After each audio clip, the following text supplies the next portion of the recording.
मेरे प्यारे साथियों नमस्कार। स्वागत है आप लोगों का हमारे जेबी एनसीईआरटी मेड सिंपल के इस चैनल में। दोस्तों आज हम लोग अपने IEN/IFS यानी Indian economy and Indian financial system के यूनिट 4 के थ्योरी सेशन को डिस्कस करेंगे।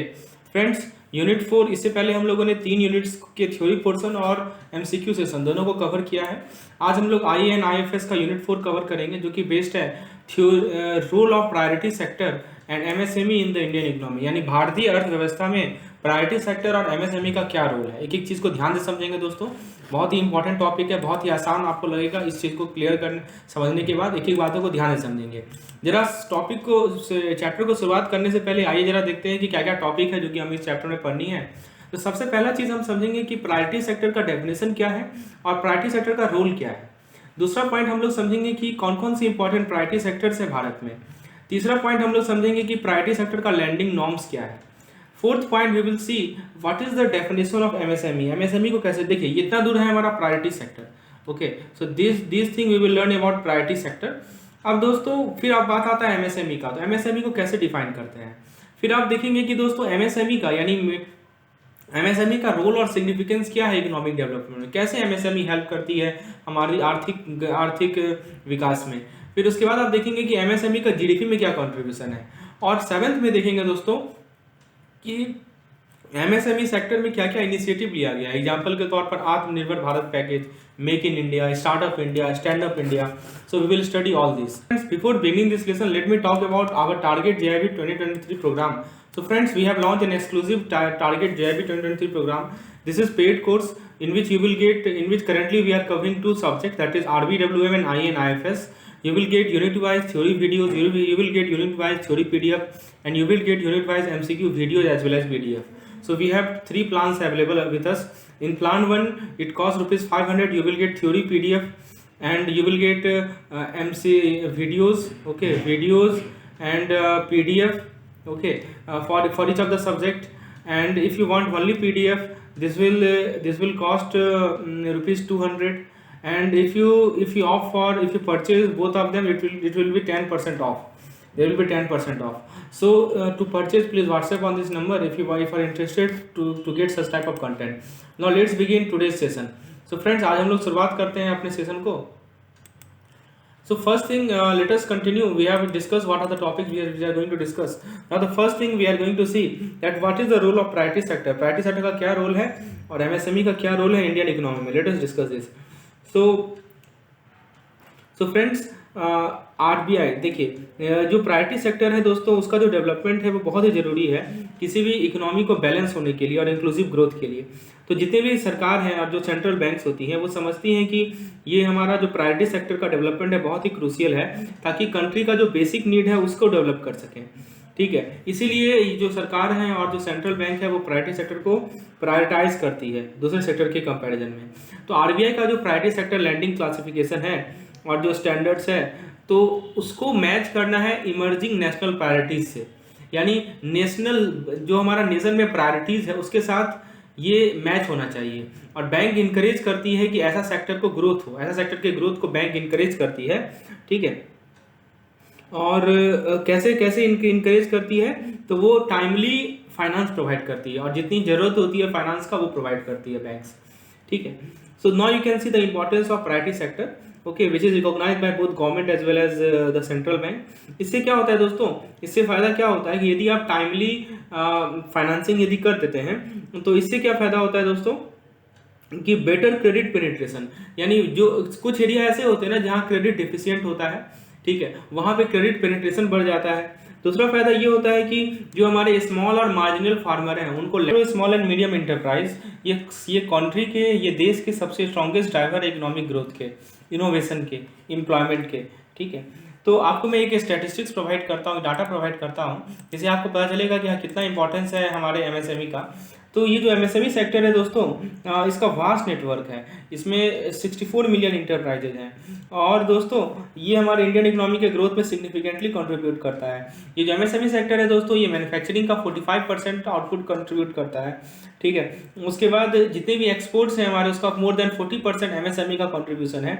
उसके अलावा दोस्तों आप GDP की यदि बात करें तो 28% से ज़्यादा कंट्रीब्यूशन हमारा MSME सेक्टर का है। और ध्यान रखिएगा एम्प्लॉयमेंट के साइज में सबसे पहला आता है एग्रीकल्चर, ठीक है। यदि हम इंडिया अपने देश की बात करें तो एग्रीकल्चर टॉप पे है, और सेकंड नंबर पे दोस्तों आता है हमारा एमएसएमई। तो आप समझ सकते हैं दोस्तों कि एम्प्लॉयमेंट के पर्सपेक्टिव से, एक्सपोर्ट के पर्सपेक्टिव से, मैन्युफैक्चरिंग आउटपुट के पर्सपेक्टिव से MSME plays a very important role.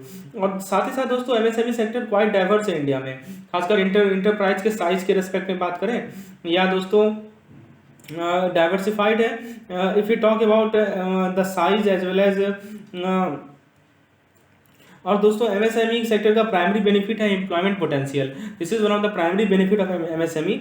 और दूसरी बात है कि लो कैपिटल कॉस्ट, मतलब कम लागत में आपको अच्छा एम्प्लॉयमेंट पोटेंशियल प्रोवाइड करता है, ठीक है। तो अब ये तो मैंने आपको इंट्रोडक्शन प्रोवाइड किया, आपको मैंने दोनों चीज हाईलाइट किया कि प्रायोरिटी सेक्टर का क्या इंपॉर्टेंस है और एमएसएमई का क्या इंपॉर्टेंस है। तो अब हम लोग पहले प्रायोरिटी सेक्टर को समझते हैं।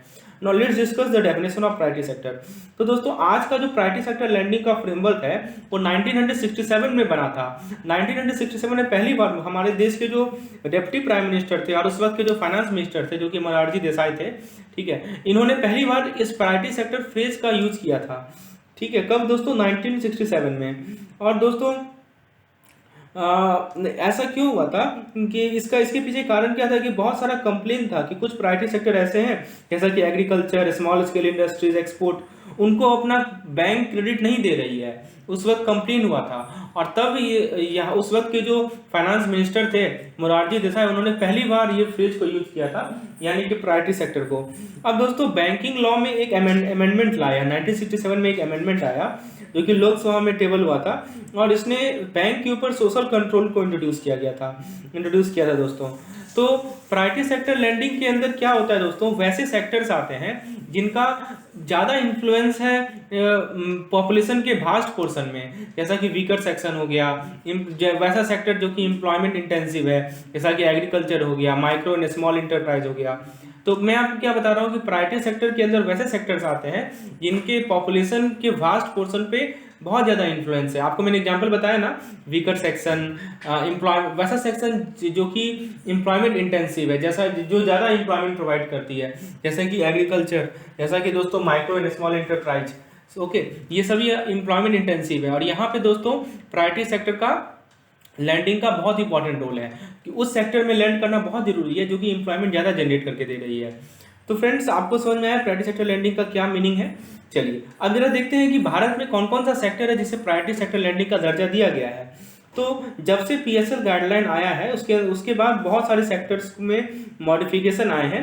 तो दोस्तों आरबीआई ने करंटली यानी 2020 के 4 सितंबर को पीएसएल गाइडलाइन को रिवाइज किया, ठीक है। उसने क्या रिवीजन किया, क्या क्या रिवीजन हुआ इस गाइडलाइन में, तो देखिए दोस्तों स्टार्टअप्स को जो बैंक फाइनेंस देती है उसको इंक्लूड कर लिया गया। यहाँ याद रखिएगा दोस्तों 50 करोड़ तक के स्टार्टअप को प्रायोरिटी सेक्टर के अंदर इंक्लूड किया गया। उसके बाद फार्मर्स को जो लोन दी जाती है ताकि वो सोलर पावर प्लांट को इंस्टॉल कर सके, उसे भी इंक्लूड किया गया। ग्रिड कनेक्टेड एग्रीकल्चर पंप के सोलराइजेशन को भी इंक्लूड किया गया। यानी दोस्तों आप समझिए एग्रीकल्चर पंप है उनमें जो ग्रिड कनेक्शन है उसको सोलराइज करने के लिए, दैट मीन्स पंप जो है सोलर पावर से चलेगा, तो इसके लिए दोस्तों इसे भी प्रायोरिटी सेक्टर में इंक्लूड किया गया। और कंप्रेस्ड बायोगैस प्लांट यानी सीबीजी, इसके एस्टेब्लिशमेंट को भी प्रायोरिटी सेक्टर में इंट्रोड्यूस किया गया। चलिए तो आपको मैं एक बार कैटेगरी बता देता हूं। पहला आता है एग्रीकल्चर मास एम्प्लॉयमेंट सेक्टर है। दूसरा आता है एमएसएमई, ये second most important employment sector है। थर्ड आता है एक्सपोर्ट क्रेडिट। चौथा आता है एजुकेशन। पांचवा आता है हाउसिंग। फिर छठा आता है सोशल इंफ्रास्ट्रक्चर। सेवेंथ है हमारा रिन्यूएबल एनर्जी। एट्थ है अदर और नाइन्थ है हमारा weaker section. So these are all classification of categories of priority sectors.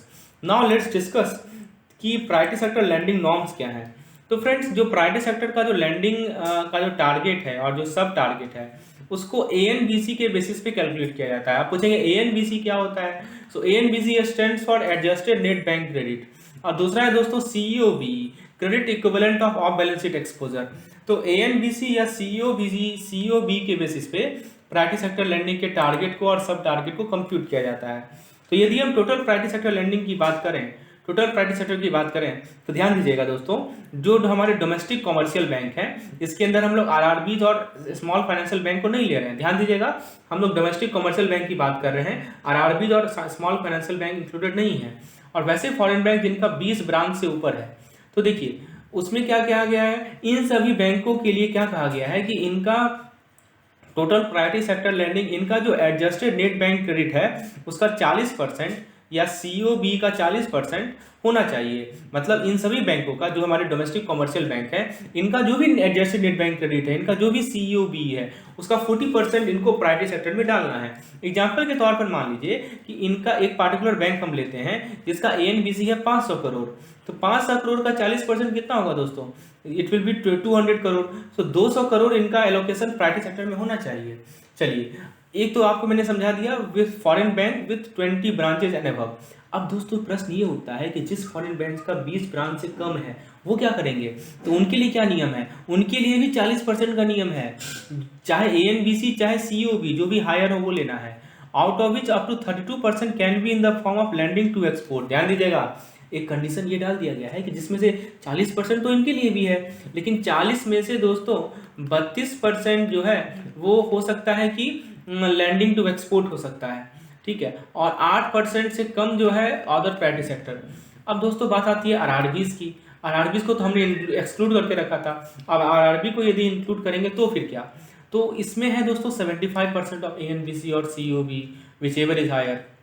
लेकिन दोस्तों मीडियम इंटरप्राइज, सोशल इंफ्रास्ट्रक्चर और रिन्यूएबल एनर्जी, इसको प्रायोरिटी सेक्टर के लिए रिकॉर्ड किया जाएगा only up to 15% of ANBC।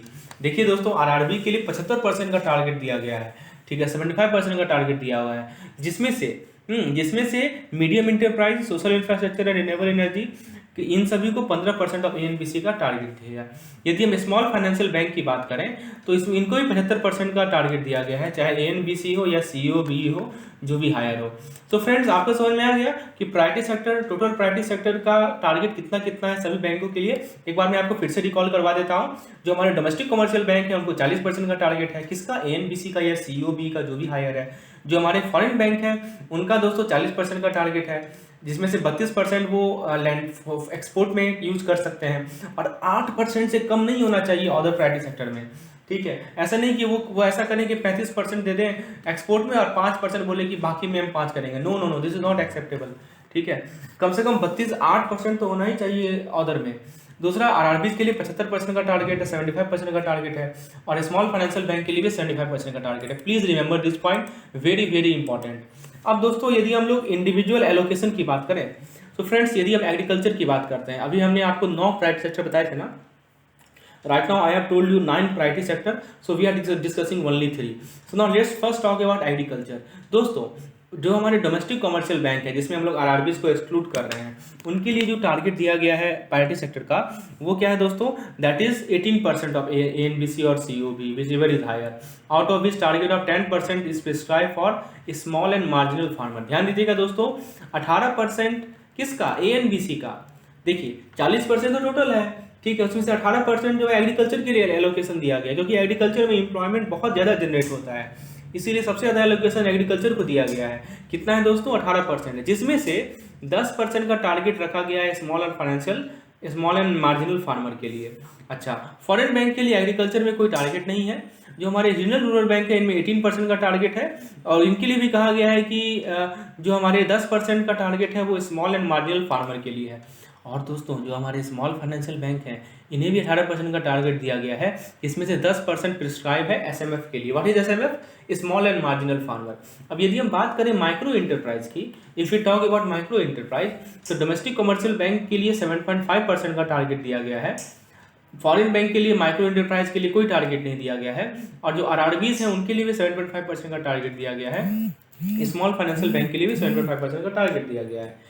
If you talk about advance to weaker section, so 12% का target है हमारे डोमेस्टिक कमर्शियल बैंक के लिए, foreign bank with less than 20 branches के लिए कोई एप्लीकेबल नहीं है, RRBs के लिए 15% है, और स्मॉल फाइनेंशियल बैंक के लिए 12% है। तो एक बार मैं आपको रिकॉल करवा देता हूँ, याद कीजिए। एग्रीकल्चर के लिए बताइए 18% है, RRBs में कितना है, 18% है, स्मॉल फाइनेंशियल बैंक में कितना है, 18% है। माइक्रो इंटरप्राइज के लिए बताइए, माइक्रो इंटरप्राइज के लिए डोमेस्टिक कमर्शियल बैंक में कितना है, 7.5% है, फिर RRBs में कितना है, 7.5%, स्मॉल फाइनेंशियल बैंक में कितना, 7.5%।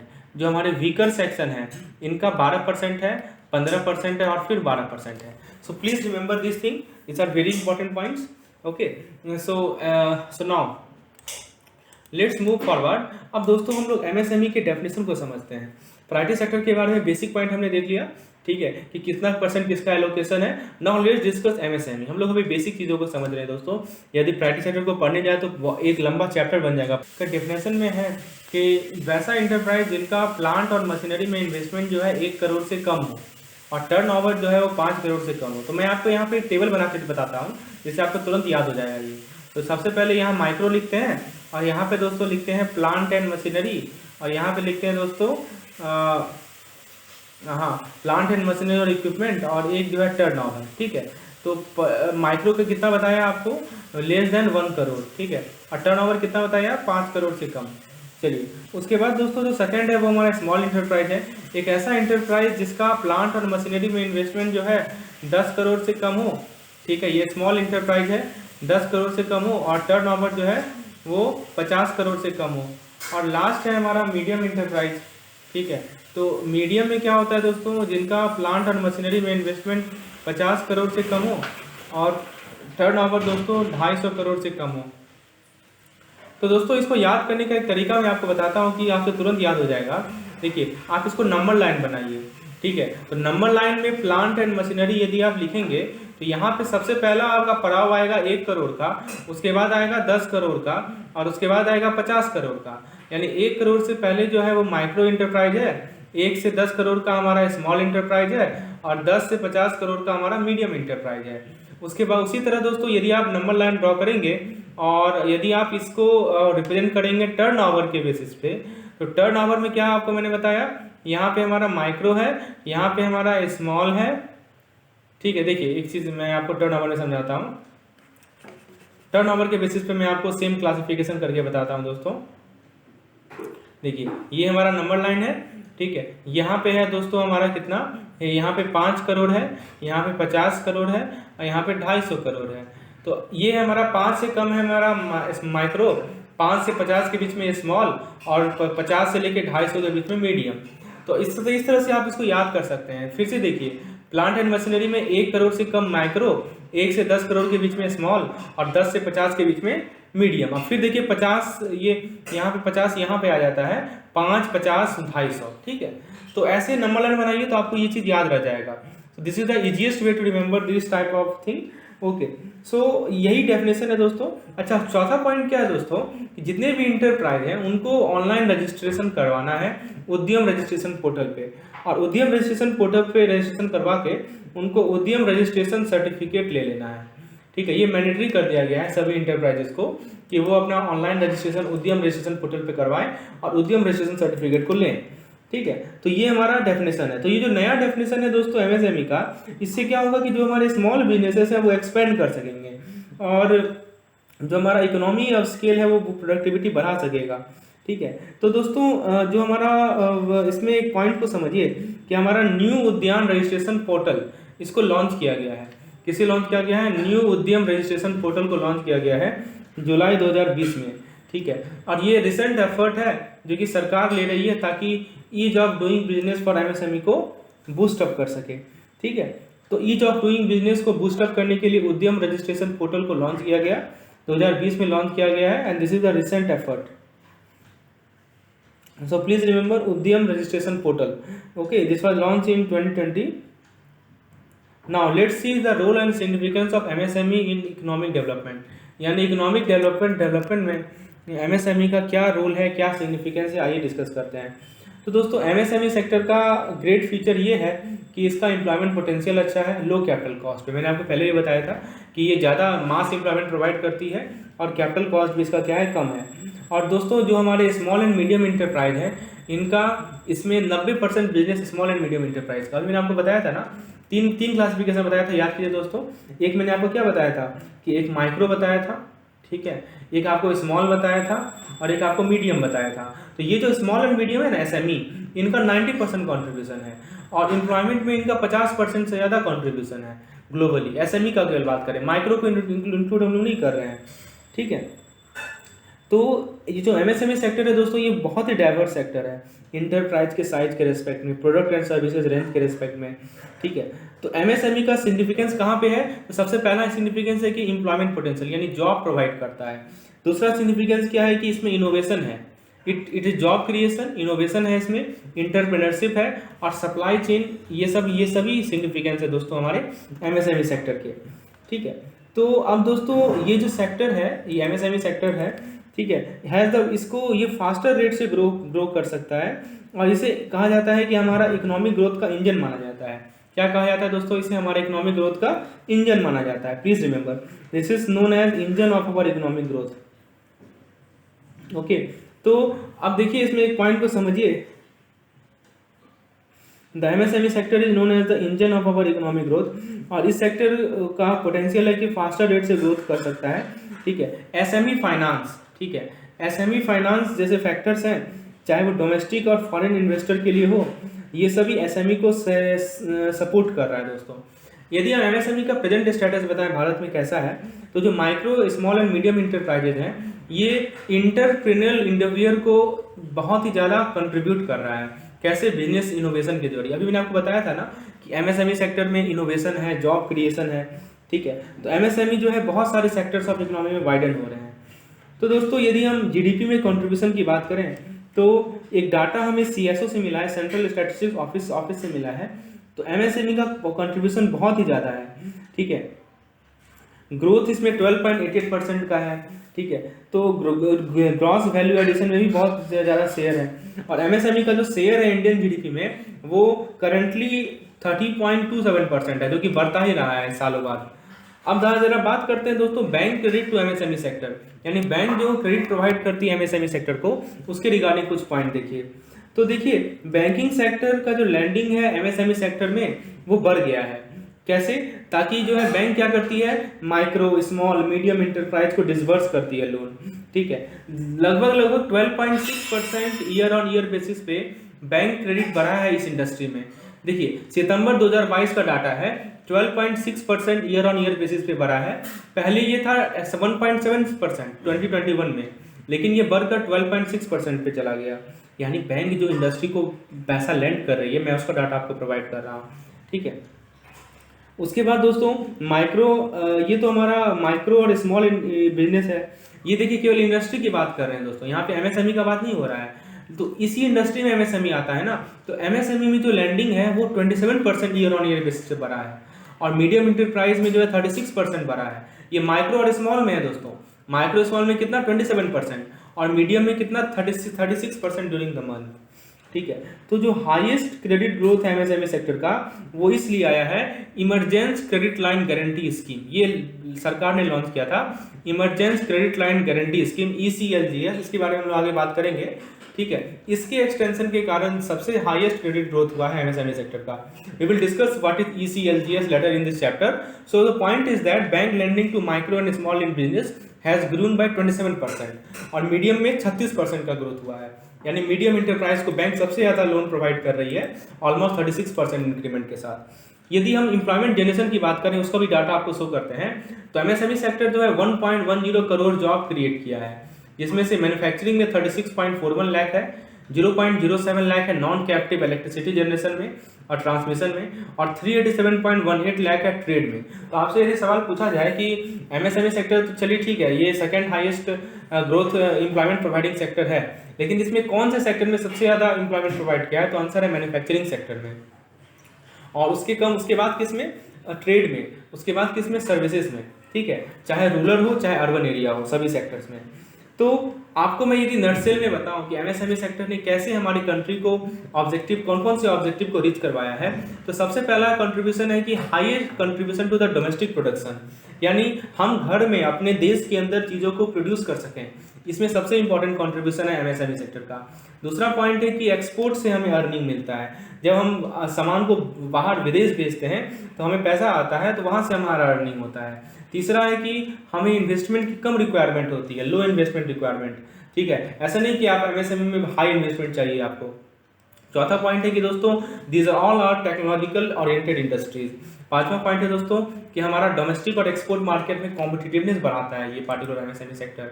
ठीक है, इसके बाद दोस्तों और भी पॉइंट्स देखते हैं। तो ये तो मैंने आपको बता ही दिया, this all point we have discussed. ठीक है, अब एमएसएमई का जीडीपी में क्या कंट्रीब्यूशन है, डाटा मैंने आपको प्रोवाइड किया था। तो जो हमारे माइक्रो स्मॉल और मीडियम इंटरप्राइज हैं ये सबसे पावरफुल इंजन है हमारे इकोनॉमिक डेवलपमेंट पे। ठीक है, एक डाटा मैं आपको प्रोवाइड करता हूँ, ये मैंने आपको पहले भी बताया था कि 45% जो हमारे मैन्युफैक्चर्ड प्रोडक्शन होते हैं ये एमएसएमई सेक्टर जनरेट करता है, इसमें 40% एक्सपोर्ट होता है, more than 28% of GDP provide करता है, employing approximately 111 million people. After agriculture it is the second most important source of employment, इसमें लगभग 120 मिलियन पीपल भारत में एम्प्लॉयड हैं। तो you can see the contribution of MSME in GDP in terms of employment आप देख सकते हैं, in terms of manufactured production, manufacturing production देख सकते हैं, एक्सपोर्ट देख सकते हैं। अब जरा बात करते हैं कि रिसेंट इनिशिएटिव क्या आया है एमएसएमई सेक्टर में। So friends, we will discuss the recent initiative in the next lecture. एक बार हम लोग क्विकली रिकॉल कर लेते हैं क्या क्या पॉइंट हमने अभी तक डिस्कस किए। दोस्तों, सबसे पहले हम लोगों ने प्राइवेट सेक्टर की इंपॉर्टेंस को समझा। हमने ये देखा कि हमारे जो आरबीआई है, ठीक है, वो कैसे इंकरेज करती है ऐसे सेक्टर के ग्रोथ में, बैंक कैसे इंकरेज करती है सेक्टर के ग्रोथ में। ठीक है, फिर हमने देखा कि ये जो प्राइवेट सेक्टर है दोस्तों, इस पे सबसे पहले मोरारजी देसाई थे हमारे 1967 में जो हमारे फाइनेंस मिनिस्टर थे, इन्होंने पहली बार इस टर्म को यूज किया था। और इसके अंदर हमारे कुछ वीकर सेक्शन आते हैं और वैसे सेक्टर आते हैं जहाँ पे एम्प्लॉयमेंट सबसे ज़्यादा ड्राइव होता है, जैसे एग्रीकल्चर हो गए और माइक्रो और स्मॉल इंटरप्राइज हो गए। फिर हमने कुछ लिस्ट ऑफ प्राइवेट सेक्टर बताए थे। आरबीआई का रिवाइज गाइडलाइंस आया था जिसके अकॉर्डिंगली स्टार्टअप्स जिनका 50 करोड़ से कम का फाइनेंस हो, फार्मर को जो लोन दिया जा रहा है सोलर पावर के इंस्टॉलेशन के लिए, फिर कंप्रेस्ड बायोगैस प्लांट के इस्टेब्लिशमेंट के लिए, इन सभी को प्राइवेट सेक्टर में जोड़ दिया गया। फिर हमने आपको बताया कि agriculture, MSME, export production, education, housing, social infrastructure, all of these are included under private sector. फिर मैंने आपको उसका एलोकेशन बताया कि डोमेस्टिक कमर्शियल बैंक के लिए 40%, फॉरेन बैंक जिनका 20 ब्रांच से कम है उनके लिए भी 40%, जिसमें से 32% जो है लैंडिंग टू एक्सपोर्ट होना चाहिए, 8% से कम का अदर सेक्टर में नहीं होना चाहिए। आरआरबीज में 75% दिया गया है, स्मॉल फाइनेंशियल बैंक को 75% दिया गया है एलोकेशन। फिर मैंने आपको बताया कि एग्रीकल्चर में का यदि कंट्रीब्यूशन देखें तो डोमेस्टिक कमर्शियल बैंक के लिए 18% है, जिसमें से 10% small financial bank small marginal farmer को मिलेगा। आरआरबीज का बात करें तो इनके लिए भी 18% है और वही 10% का लिमिट है एसएमएफ के लिए। और स्मॉल फाइनेंशियल बैंक के लिए बात करें तो इनके लिए भी 18% है, जिसमें से 10% एसएमएफ के लिए है। यदि माइक्रो एंटरप्राइज की बात करें तो 7.5%, 7.5%, 7.5%। एडवांस टू वीकर सेक्शन की बात करें तो 12%, 15%, 12%। तो इतना तो आपको याद रखना है। इसके बाद दोस्तों हम लोगों ने एमएसएमई का डेफिनेशन पे आए थे। एमएसएमई का डेफिनेशन को यदि हम लोग एक सिंगल लाइन में कहें तो यदि हम लोग प्लांट एंड मशीनरी में इन्वेस्टमेंट की बात करें तो 1 करोड़ ले यहाँ लिख लीजिए, 5 करोड़ यहाँ लिख लीजिए और यहाँ लिख लीजिए दोस्तों आप कितना 250 करोड़ 250 करोड़ 5 करोड़ यहाँ पे 1 करोड़ 10 करोड़ और 50 करोड़। तो 1 करोड़ से कम यदि इन्वेस्टमेंट है प्लांट एंड मशीनरी में तो माइक्रो में आएगा, 1 से 10 करोड़ के बीच में है तो स्मॉल में आएगा और 10 से 50 करोड़ के बीच में है तो मीडियम में आएगा। यदि हम टर्नओवर बेसिस की बात करें तो यहाँ पे 5 करोड़ लिख लीजिए, यहाँ पे 50 करोड़ लिख लीजिए, यहाँ पे 250 करोड़ लिख लीजिए। तो 5 करोड़ से कम तो माइक्रो, 5 से 50 करोड़ तो स्मॉल और 50 से 250 करोड़ तो medium. Please remember this point.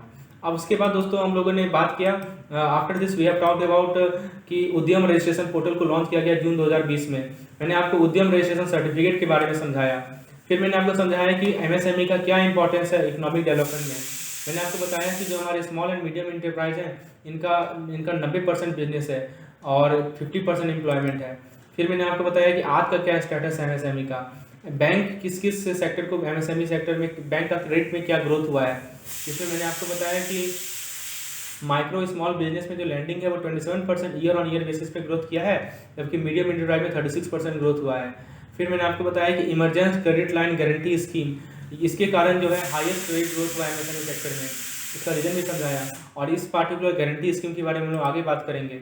इसके बाद मैंने आपको बताया कि एम्प्लॉयमेंट जनरेशन में लगभग 11.10 करोड़ जॉब प्रोवाइड करता है, जिसमें सबसे ज़्यादा ट्रेड में होता है, उसके बाद मैन्युफैक्चरिंग में है, उसके बाद इलेक्ट्रिसिटी जनरेशन में है। ठीक है, उसके बाद दोस्तों हम लोग एमएसएमई का जीडीपी में कंट्रीब्यूशन देखें कि मैन्युफैक्चर्ड प्रोडक्शन का 75%, 40% ऑफ एक्सपोर्ट। सो ये सभी पॉइंट आज हम लोगों ने डिस्कशन किया। If you want such type of videos for upcoming JEE examination, please WhatsApp me on this number and I will provide you the detail of all this. Thank you for listening the video to the end.